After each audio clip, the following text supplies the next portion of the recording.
परमसिद्ध का योग गुरु प्यारी सात संगत जी राधा स्वामी जी। संगत जी, आज 26 अक्टूबर को हजूर जी ने ब्यास में सत्संग फरमाया जी। आज हजूर जी ने भविष्यवाणी करते हुए चेताया कि तबाही मचेगी, बाढ़, भूचाल, तबाही, बहुत कुछ आएगा। हजूर जी ने ये सब क्यों कहा? सब कुछ आपको आज के इस सत्संग में हम सुनाने जा रहे हैं जी। आज संगत बहुत ज़्यादा उदास थी जी, क्योंकि आज भी बाबा जी स्टेज पर नहीं आए। संगत बहुत उदास है और सब यही बातें कर रहे थे कि बाबा जी डेरे में होते हुए भी संगत के पास क्यों नहीं आ रहे। हालांकि कल शनिवार को सुबह बाबा जी ने ओपन कार्ड दर्शन दिए थे जी, लेकिन परसों और कल शाम को हुए सवाल जवाब के दौरान बाबा जी स्टेज पर नहीं आए थे और सबको उम्मीद थी कि बाबा जी आज के सत्संग में ज़रूर आएंगे, लेकिन बाबा जी आज भी नहीं आए जी। आज चलते सत्संग के दौरान बीवियों की तरफ से एक बीवी बहुत ज़ोर ज़ोर से चीखने और चिल्लाने लगी थी जी। फिर उसको सेवादार बहनों ने संभाला था। आज हजूर जी ने स्वामी जी महाराज की बानी मित्र तेरा कोई नहीं संज्ञन में पर सत्संग फरमाया जी। आज संगत का हजूम देखने को मिला। आखिर पिल्लर तक संगत बैठी हुई थी जी। सत्संग की शुरुआत में हजूर जी ने समझाया, ये जो बानी है ये स्वामी जी महाराज ने 150 साल पहले उच्चारी थी। ये केवल कुछ पंक्तियां नहीं, ये एक गहरा झटका है, एक जागृति का संदेश है। स्वामी जी हमें हिलाकर ये एहसास दिला रहे हैं कि इस मायावी संसार में कोई भी हमारा सच्चा हमसफर नहीं। हजूर जी आगे फरमाते हैं कि संत महात्मा अलग अलग बानियों के जरिए हमें किस लिए समझाते हैं, क्योंकि इंसान सीखना ही नहीं चाहता। इंसान गलती पे गलती करता है, लेकिन सीखना नहीं चाहता। हजूर जी ने आगे समझाया कि संतों की पूरी नींव प्रेम पर टिकी होती है, वही प्रेम उनका माध्यम बनता है हमें हमारी असली स्थिति दिखाने का। जब उन्हें महसूस होता है कि शिष्य राह से फिसल रहा है, तो कभी बेहद नरमी से समझाते हैं और कभी प्रेम के साथ साथ एक तेज चेतावनी भी देते हैं, ताकि हमारी बंद होती चेतना फिर से खुल जाए। हजूर जी ने आगे समझाया कि आज इंसान गहरी निंद्रा में डूबा हुआ है। ये नींद शरीर की नहीं, अज्ञानता की है। जो व्यक्ति इस संसार की वास्तविकता को समझ नहीं पाता, वो भले जागा दिखाई दे, लेकिन अंदर से सोया हुआ है। हम इस दुनिया में अकेले ही जन्म लेते हैं और अंत में अकेले ही वापस लौटते हैं। हजूर जी ने बहुत प्यार से ये स्पष्ट किया कि हमारे द्वारा किए गए हर कर्म का फल हमें स्वयं ही भुगतना पड़ता है। ना कोई साथ चलता है, ना कोई हमारे बदले फल भोग सकता है। हर आत्मा को अपने कर्मों की जिम्मेदारी खुद उठानी ही पड़ती है।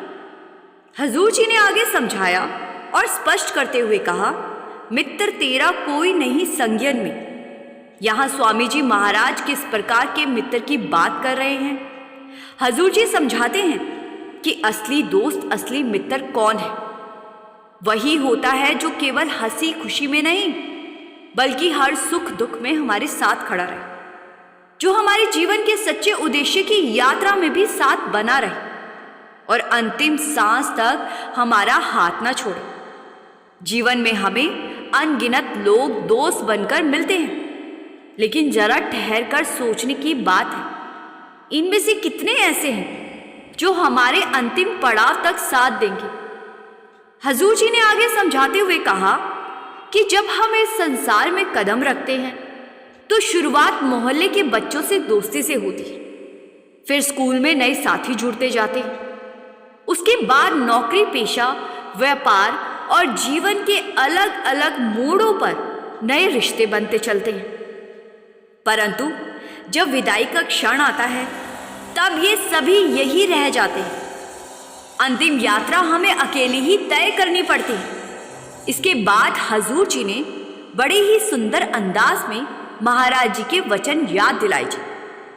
रिश्ते नदी की लहरों की तरह होते, जैसे एक लहर उठती है और दो लहरों को मिलाकर एक कर देती, उसी प्रकार हमारे कर्म लोगों को हमारे जीवन में जोड़ते। फिर दूसरी लहर आती है और वही कर्म हमें उनसे दूर कर देते। यही संसार का अटल नियम है जी। मिलना और बिछड़ना सब हमारे कर्मों की लय पर चलता है। हजूर जी ने आगे समझाते हुए एक बड़ी ही गहरी बात समझाई। हजूर जी ने कहा, आखिर हमारा सबसे निकट मित्र कौन है? कौन सा रिश्ता वास्तव में हमारे साथ रहता है? हजूर जी ने फरमाया कि सबसे करीबी रिश्ता हमारे स्वयं के शरीर से। यही शरीर हर पल हमारे साथ चलता है, सुख दुख में हमारा सहारा बनता है।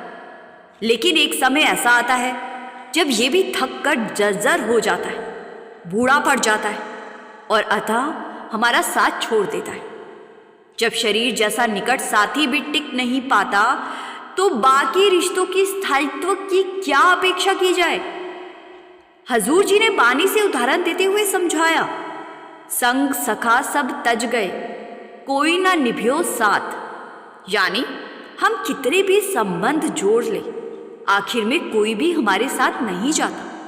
इसी कारण स्वामी जी हमें झिंझोड़ कर कहते हैं कि मित्र तेरा कोई नहीं संज्ञन में, क्यों पड़ा सोवे इस ठगियन में। यानी जब सत्य सामने है तो इस मोह और भ्रम की नींद में क्यों पड़े? हजूर जी ने आगे समझाते हुए कहा कि रिश्ते नाते दोस्ती और मोह अंत समय में धोखे की तरह हमें छल जाते। महाराज जी कहा करते थे कि हमें 3 तरह के लोग लूटते हैं, डाकू, चोर और ठग। डाकू हथियार के बल पर लूटता है, चोर अंधेरे का फायदा उठाकर चुरा लेता है, लेकिन ठग मीठी बातों और अपनापन दिखाकर हमें भीतर से लूट लेते। महाराज जी इन रिश्तों को मीठे ठग कहा करते थे, क्योंकि वे प्यार और लगाव का मुखौटा पहनकर हमें हमारे असली मार्ग से दूर ले जाते। हजूर जी ने आगे समझाते हुए यही कहा कि हमारी हालत है आज हम प्रेम और सच्चे उद्देश्य से दूर हो गए। दुनिया के इन मीठे ठगों ने हमें अपने में उलझा दिया है और संत महात्मा इसीलिए हमें चेतावनी देते, नींद से जागो, क्योंकि मित्र रिश्ते धन शरीर कोई भी तुम्हारा सच्चा साथी नहीं है। साथ वही देगा जो अंदर का नाम है, जो सद्गुरु ने हमें दिया है। हजूर जी ने आज के सत्संग में बहुत ही गहरी और सोचने वाली बात कही थी जी। उन्होंने समझाया, प्राचीन समय से ही इंसान की प्रवृत्ति नीचे की ओर झुकती चली आ रही। जो प्रेम था वो धीरे धीरे मोह में बदल गया है। हजूर जी ने समझाया, रामायण में एक गहरा उदाहरण मिलता है। राजा दशरथ की रानी के कई पुत्र मोह में इतनी डूब गई कि उसने अपने ही पति से अपने सबसे प्रिय पुत्र को वनवास दिला दिया। अब ये दिखता है कि जब मोह हावी हो जाता है तो इंसान सही और गलत का भेद भूल जाता है। हजूर जी ने आगे समझाते हुए कहा, यही दृश्य महाभारत में भी दोहराया गया। धृतराष्ट्र अपने पुत्र दुर्योधन के प्रति मोह में इतने अंधे हो गए कि उसके गलत कर्मों को भी देख नहीं पाए। उसी मोह ने पूरे वंश को विनाश के मार्ग पर धकेल दिया। महाभारत का युद्ध जो इतिहास का सबसे भयंकर और दुखद युद्ध माना जाता है, वास्तव में उसी अंधे प्रेम यानी मोह की उपज था। हजूर जी ने बहुत करुणा और सच्चाई के साथ कहा कि आज दुनिया में निर्मल और निस्वार्थ प्रेम लगभग खत्म सा हो गया है। जो बचा है वो प्रेम नहीं है, मोह है। उन्होंने समझाया कि मोह हमेशा अपेक्षाओं से बंधा होता है। हम हर रिश्ते में कुछ पाने की चाह लेकर प्रवेश करते हैं।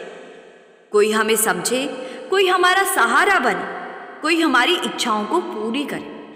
और जब ये उम्मीदें पूरी नहीं होती तो मन आहत हो जाता है, दिल में शिकायत और निराशा की परतें जमने लगती।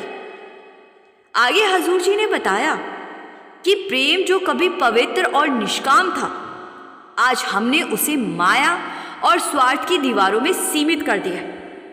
आज संबंधों में त्याग और अपनापन की जगह लेन देन ने ले ली।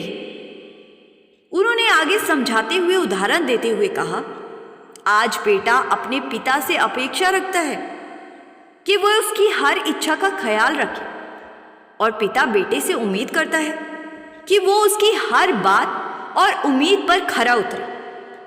जब दोनों की अपेक्षाएं अधूरी रह जाती है तो घर में प्रेम के स्थान पर तनाव, तकरार और मनमुटाव बरसने लगता है।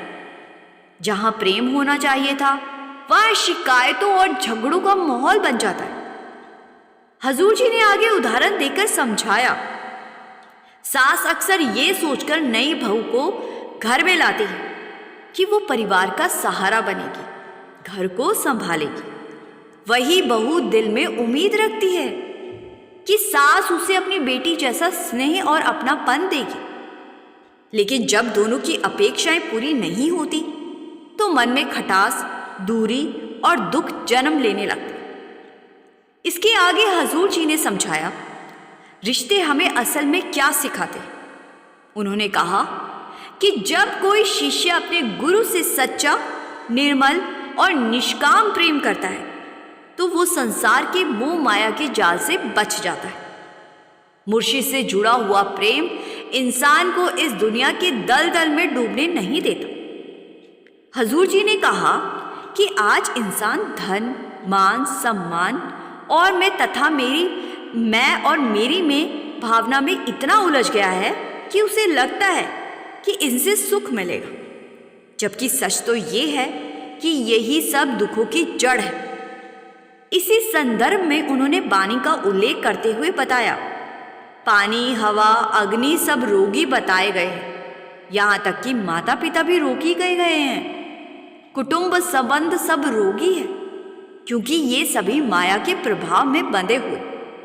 इसीलिए ये चेतावनी का संकेत है कि इनसे पूर्ण सहारा मिलने की आशा मत करो। हजूर जी ने आगे वाणी की पंक्ति समझाई, रोगी सब संसार। उन्होंने कहा, जब कोई स्वयं ही रोगग्रस्त है तो वो किसी और का सहारा कैसे बन सकते हैं। हजूर जी ने आगे बहुत ही सुंदर ढंग से समझाया कि ये संसार एक विशाल मंच की तरह है, जहाँ प्रत्येक व्यक्ति एक भूमिका निभा रहा है। कोई पिता का रोल निभा रहा है, कोई माँ का रोल निभा रहा है, कोई बहन भाई का रोल निभा रहा है, तो कोई मित्र का। लेकिन दुर्भाग्य की बात यह है कि इंसान अपने किरदार में इतना डूब जाता है कि अपनी असल पहचान, अपने असली स्वरूप को भूल बैठा है। इस नाटक का निर्देशक, इस लीला का संचालक परम पिता परमेश्वर है। जब उसका संकेत आता है तो जिस पात्र की भूमिका पूरी हो जाती है उसे इस मंच से उतरना ही पड़ता है। उस क्षण वो ना कोई पिता रहता है, ना कोई माता, ना भाई, ना बहन। उसकी सारी भूमिकाएं यहीं इस शरीर के साथ नष्ट हो जाती है, छूट जाती है। लेकिन इंसान इस दुनिया में आकर ये मान बैठा है कि ये यही हमेशा रहेगा, मानो ये मंच, ये संसार उसका स्थायी ठिकाना हो। हजूर जी ने वाणी का उदाहरण देकर इसे स्पष्ट किया, राम गयो रावण गयो, जाको बहु परिवार। हजूर जी ने समझाया, जब राम जैसे तेजस्वी महापुरुष और रावण जैसे बलशाली लोग भी इस धरती पर स्थायी नहीं रह सके, तो सोचो भला कौन यहाँ हमेशा रह सकता है। ये दुनिया अस्थाई है, एक क्षण भंगुर खेल है। सत्य केवल एक है और वो है नाम, शब्द। वही हमारा सच्चा साथी है, वही हमारा आधार है, वही हमारा वास्तविक मित्र और सहारा है। हजूर जी ने आगे समझाते हुए कहा कि अगर हम सत्संग को उसी एकाग्रता और श्रद्धा से सुने जैसे किसी बहुत महत्वपूर्ण सभा या बैठक को सुनते हैं और फिर घर लौटकर उस पर अमल करते हैं, तो यही हमारे जीवन में असली बदलाव की शुरुआत हुई। उन्होंने याद दिलाया कि बड़े महाराज जी हमेशा फरमाया करते थे, सत्संग उस ठंडी छांव की तरह है जो हमें जीवन की तपती धूप से राहत देता है।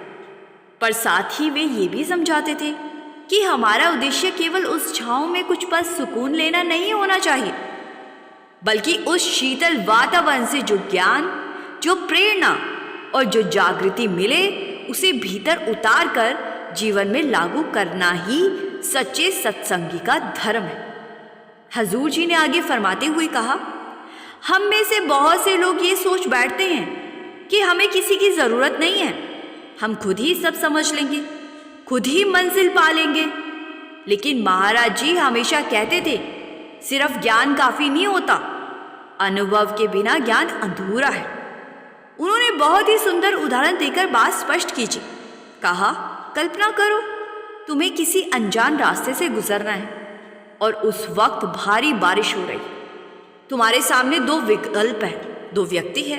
एक ऐसा जिसने उस रास्ते का नक्शा किताबों में पढ़ रखा है लेकिन कभी वो गया ही नहीं है, और दूसरा ऐसा जिसने उस रास्ते को अपने पैरों से नापा है, हर मोड़, हर दलदल, हर फिसलन से खुद होकर गुजरा है। फिर मुस्कुराते हुए पूछा, अब बताओ तुम किसके साथ चलना पसंद करोगे? हजूर जी ने कहा, जाहिर सी बात है कि उस इंसान के साथ ना जिसने रास्ता खुद तय किया हो, जिसे उस रास्ते का अनुभव हो।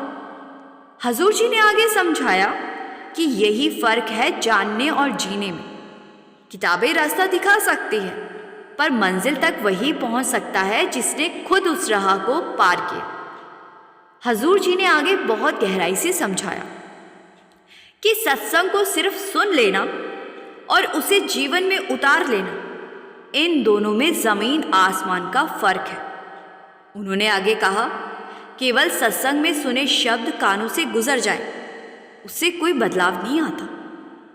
असली रूपांतरण तभी होता है जब वे वचन हमारे आचरण में उतरते हैं, हमारी सोच, व्यवहार और जीवन का हिस्सा बनते।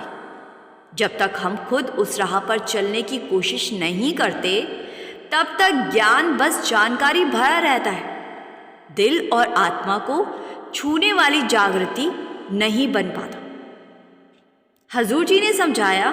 उन्होंने कहा, हफ्ते में 168 घंटे होते हैं और हमें सिर्फ 1 घंटा ही सत्संग के लिए निकालना होता है, लेकिन हम वो 1 घंटा भी नहीं निकाल पाते।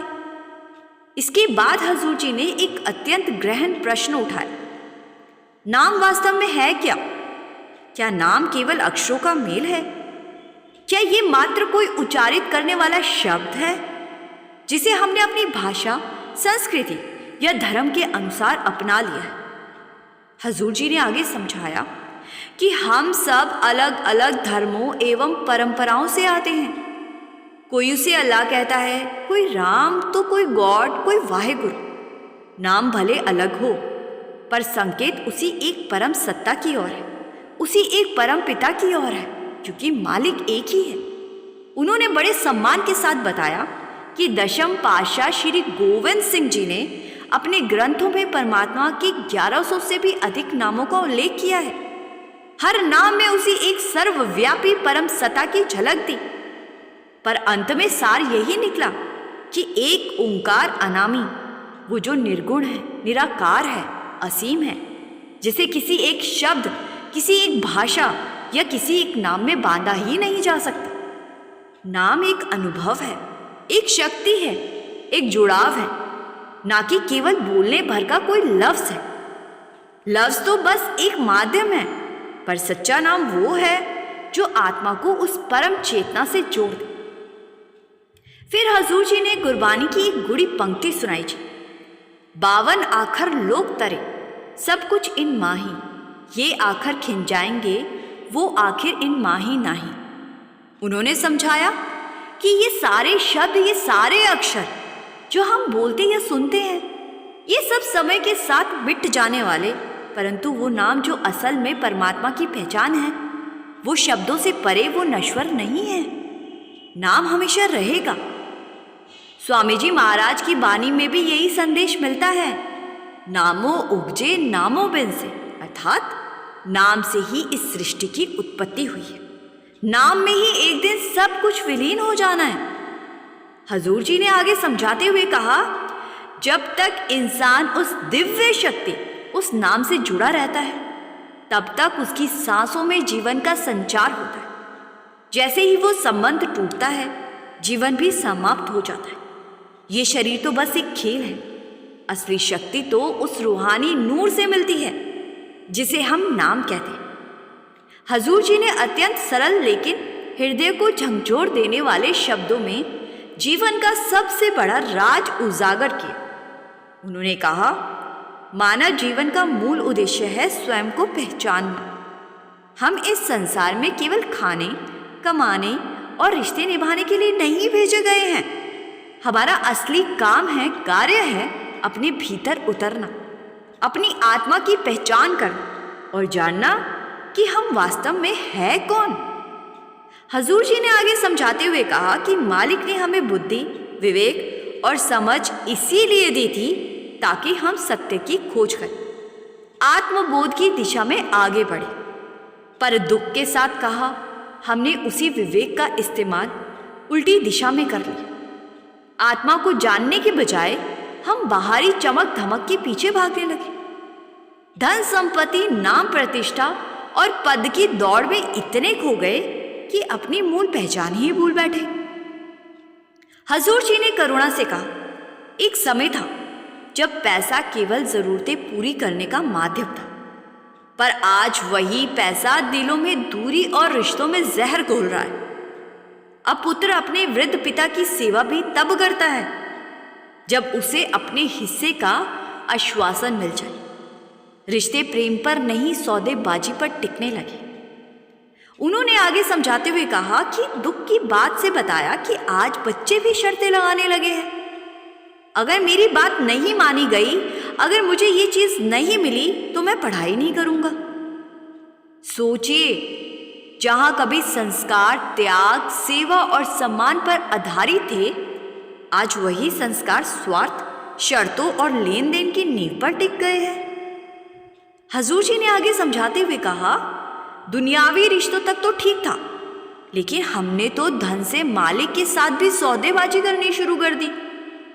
आज हम मंदिरों और गुरुद्वारों में चढ़ावा चढ़ाते हैं और मन में सोचते हैं कि बदले में मालिक हमें लाखों करोड़ों लौटा देगा। क्या ये यही सच्ची श्रद्धा है? उन्होंने पूछा, क्या हम सच में उस मालिक से सौदा कर रहे हैं, उस परम सत्ता से जिसने हमें बिना मांगे सब कुछ पहले ही दे दिया, जिसने जीवन दिया, सांस दी, परिवार दिया, प्रेम दिया? क्या हम उसी परमात्मा से लेन देन की बात कर रहे हैं? क्या उसे हमारी दौलत चाहिए? हजूर जी ने बड़े प्रेम से समझाते हुए कहा कि सच्ची भक्ति का मतलब मांगना नहीं है, खुद को मालिक के चरणों में अर्पित कर देना है। जब इंसान दिल से सिर झुकाता है ना, तब ऊपर वाला सिर्फ कृपा नहीं बरसाता, वो अपना प्रेम, अपनी उपस्थिति, पूरा स्वयं को सौंप देता है। और वही क्षण होता है जब आत्मा भीतर से जागकर अपने असली ठिकाने की ओर लौटने लगती। फिर आगे हजूर जी ने बड़ी गंभीरता से एक महत्वपूर्ण सच पर ध्यान दिलाया। उन्होंने कहा, समझाया, जब धन जरूरत से ज्यादा बढ़ने लगता है ना, तो उसके साथ घमंड भी चुपचाप बढ़ता है। और यही अहंकार, घमंड बाद में तनाव बनकर हमारे भीतर से खोखला कर देता है। ये वही तनाव है जो हमारी मानसिक शांति को धीरे धीरे खा जाता है। उन्होंने आगे समझाते हुए कहा, फिर मन में डर घर कर लेता है, कहीं टैक्स वालों की नजर ना पड़ जाए, कहीं चोरी ना हो जाए, जो जमा किया है कहीं हाथ से फिसल ना जाए। यही असुरक्षा और 24 घंटों की चिंता इंसान के शरीर को बीमार बना देती है, इंसान के शरीर को खोखला कर देती है। मन बेचैन हो जाता है और जीवन का संतुलन बिगड़ने लगता है। हजूर जी ने बहुत ही साफ शब्दों में कहा, धन केवल जीवन की सुविधाएं दे सकता है, लेकिन मन की शांति नहीं खरीद सकता। शांति तब मिलती है जब इंसान भीतर उतरकर खुद को पहचानना शुरू करे, अपने असली स्वरूप से जुड़ जाए। उन्होंने एक और गहरा सत्य उजागर किया, चाहे कोई कितना भी धनी क्यों ना हो, आत्मा की प्यास धन से कभी नहीं बुझती। इतिहास गवाह है, राजा, महाराजा, बादशाह, करोड़ों अरबों के मालिक, किसी ने भी पैसे से भीतर की तृप्ति नहीं पाई। धन आराम दे सकता है, सुख सुविधाएं दे सकता है, पर संतोष नहीं दे सकता। हजूर जी ने कहा, हमें अपनी चाहतों पर लगाम लगानी है। हजूर जी ने आगे समझाया, आज अपनी चाहतों के लिए, अपने स्वार्थ के लिए हम सृष्टि को तबाह करने में लगे हुए हैं। हम खुद ही पहाड़ जंगल काट रहे हैं, कुदरत को नुकसान दे रहे हैं। फिर जब तबाही आती है तो हम रोते हैं, हम खुद ही इस तबाही का कारण हैं। कहीं भूचाल आ रहे हैं, कहीं बाढ़ आ रही है, कहीं ज्वालामुखी फट रहे हैं। हजूर जी ने कहा, पहले पानी 10-15 फुट पर मिल जाता था, आज 300 फुट पर भी नहीं मिलता। अगर अभी भी हम ना संभले तो बड़ी से बड़ी तबाहियां देखने को मिलेगी। कुदरत के साथ खेल हमें तबाही की तरफ ले जा रहा है। संगत जी, आज के सत्संग में हजूर जी ने सारी संगत को बड़े प्रेम से चेतावनी देते हुए समझाया कि अभी भी टाइम है, खुद को संभाल लो। आज हमारा मन काबू में नहीं है। रात रात तक हम क्लब में जाते हैं, नींद की गोली के बिना हमें नींद नहीं आती, क्योंकि हम मन के गुलाम बने बैठे, मन के कहने पर चल रहे हैं। मन पर काबू कैसे होगा?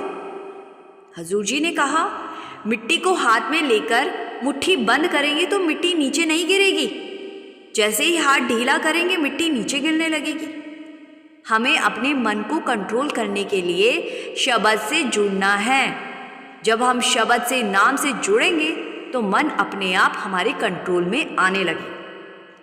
फिर हजूर जी ने आगे समझाते हुए कहा, आज का सत्संग समाप्त किया और हाथ जोड़कर स्टेज से चले गए। संगत जी, आपसे मेरी बेनती है जी कि कमेंट में राधा स्वामी ज़रूर लिखिए जी, और संगत के अपने इस चैनल को, रूहानी सफ़र को सब्सक्राइब करना मत भूलिए जी। गुरु प्यारी साथ संगत जी, राधा स्वामी जी।